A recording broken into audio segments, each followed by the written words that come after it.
எல்லோருக்கும் வணக்கம்.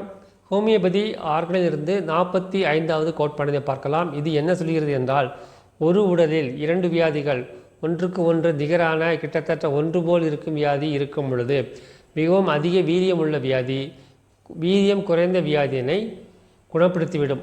இதுதான் ஹோமியோபதி அடிப்படை தத்துவம். அந்த அடிப்படை தத்துவத்தை இங்கு விளக்குகிறார். இந்த வியாதிகள் இயற்கையிலே வந்த வியாதிகளாக இருக்கலாம். ஒரு உடலில் ஒரு வியாதி இருக்கிறது, அது நாட்பட்ட வியாதி என்று எடுத்துக்கொள்ளலாம். அதற்கு நிகரான மற்றொரு வியாதி இயற்கையின் மூலமே அந்த உடலில் வரும் பொழுது, அந்த புதிதாக வந்த வியாதி அதிக வீரியத்துடன் இருக்கும் பொழுது, அதிக சக்தியுடன் இருக்கும் பொழுது, சக்தி குறைந்த பலவீனமான பழைய வியாதியை குணப்படுத்திவிடும். அந்த புதிதாக வந்த வியாதியை கொஞ்ச நாளில் உடலை விட்டு நீங்கிவிடும். அப்பொழுது அந்த மனிதனுக்கு பூரண குணம் கிடைக்கும். பழைய வியாதியும் இருக்காது, புதிய வியாதியும் இருக்காது. இரண்டும் அவன் உடலை விட்டு நீங்கி புதிய ஒரு ஆரோக்கியமான உடல் அவனுக்கு வந்துவிடும் என்கிறார் ஏனிமான் அவர்கள். இதுதான் ஹோமியோபதியின் அடிப்படை தத்துவம்.